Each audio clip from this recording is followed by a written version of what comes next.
नमस्कार दोस्तों, उषा की आवाज़ चैनल में आप सभी का स्वागत है। हमारी आज की कहानी है तकलीफ। रश्मि का जन्म एक सामान्य परिवार में हुआ था। वह पढ़ाई में बहुत अच्छी थी, सबकी लाडली और चहेती थी। देखते ही देखते रश्मि बड़ी हो रही थी। उसकी पढ़ाई में काफ़ी पैसा खर्च हो रहा था। रश्मि के पिताजी एक कंपनी में काम करते थे और माताजी घर का पूरा काम करती थी। उनका पूरा दिन तो उसी में बीत जाता था। रश्मि के परिवार वालों को लगता था कि उनके पिता के पास काफ़ी पैसा है, पर ऐसा कुछ भी नहीं था। पर यह उन्हें कैसे समझाएं? उनको तो यही लगता था कि रश्मि के पिताजी बहुत पैसे वाले हैं। बदलते वक्त और हालात जैसे बहुत कुछ कह रहे थे। रश्मि के पिताजी अपने काम को लेकर बहुत स्वाभिमानी थे। सभी उनके काम को लेकर बहुत खुश थे। वक्त तेजी से बीत रहा था। देखते ही देखते रश्मि बड़ी हो गई। उसकी उम्र विवाह करने की हो गई थी। रश्मि ने अपने दम पर नौकरी हासिल कर ली। उसके लिए उसे काफ़ी मेहनत करनी पड़ी, मगर आखिर में उसे उसकी पसंद की नौकरी मिल ही गई। रश्मि के घर वाले उसके विवाह को लेकर लड़का ढूंढने की कोशिश में लग गए। बहुत लड़के देखने के बाद उसके माता पिता को एक लड़का पसंद आया। रश्मि को देखने के बाद पहली ही मुलाकात में लड़के ने विवाह को लेकर हाँ कह दी, क्योंकि रश्मि एक पढ़ी लिखी लड़की थी और नौकरी भी करती थी। वह एक होशियार और समझदार लड़की थी। रश्मि ने और लड़के ने आपस में बातचीत की थी और फिर बहुत सोच समझकर यह फैसला लिया था। विवाह की तैयारी शुरू कर दी गई थी। देखते देखते विवाह का दिन नज़दीक आ गया। दोनों तरफ से काफ़ी जोरदार तैयारी की थी। आखिरकार विवाह का दिन आ ही गया।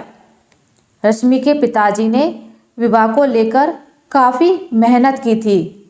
आखिर बेटी का विवाह एक बहुत बड़ी जिम्मेदारी होती है। विवाह की रस्में शुरू ही होने वाली थी कि रश्मि के चाचा जी को अचानक हार्ट अटैक आ गया। विवाह उधर ही रोक दिया गया, परंतु रश्मि के पिताजी और लड़के के पिता ने विवाह की पूरी विधि करने के लिए बोला। इधर विवाह शुरू हुआ और दूसरी ओर चाचा जी अस्पताल में। कुछ समझ में नहीं आ रहा था आखिर क्या होने वाला था। बाद में अस्पताल जाने के बाद पता चला कि उन्हें कुछ भी नहीं हुआ था। यह सिर्फ एक साजिश थी ताकि रश्मि का विवाह ना हो पाए। दरअसल रश्मि के चाचा जी उसकी शादी नहीं होने देना चाहते थे। अगर रश्मि की शादी हो जाती है तो उनकी सारी जायदाद रश्मि की हो जाएगी, और अगर रश्मि की शादी नहीं होती है तो उनकी सारी जायदाद उनके बेटों के पास आ जाएगी।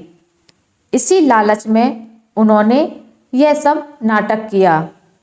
जब रश्मि के पिताजी और माताजी को इस बारे में पता चला तो वे सुनकर दंग रह गए। जब विवाह करके रश्मि और उसके पति चाचा जी को देखने आए तो सारी बातें सुनकर हैरान रह गए। आखिर कोई इतना बुरा कैसे सोच सकता है, पर यह हकीकत थी।